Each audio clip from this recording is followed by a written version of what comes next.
Depuis vendredi, l'accès au Vieux-Sarlat ne peut se faire sans masque. Fidèles au rendez-vous, les touristes qui flânent dans la cité de la Boétie acceptent de couvrir leur bouche et leur nez. Il y a plein de monde, alors c'est bien de le porter quand même s'il fait chaud. C'est une contrainte certes, mais voilà, on est solidaires, c'est pour ça qu'on a vu que les gens l'ont. On est vaccinés nous depuis longtemps, mais voilà. Voilà, on applique par précaution, c'est normal. C'est ça où on va finir en confinement, donc on n'a pas beaucoup le choix. Venu à Sarlat pour gagner sa vie, Tony devra porter le masque. C'est pas tout à fait agréable, mais on fait avec. On va faire avec, il n'y a pas de problème. Largement respectée, cette mesure agace quelques rares réfractaires. Ici, je suis libre de respirer, je ne pense pas que je contamine qui que ce soit. Si je suis proche de quelqu'un, je le mets, je trouve ça respectueux, mais là j'ai personne autour de moi.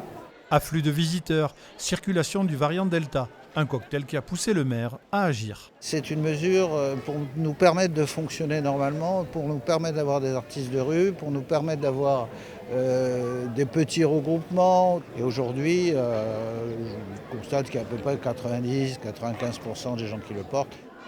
Jusqu'au 31 août, Sarlat se visite masqué. Seules les personnes en situation de handicap en sont dispensées.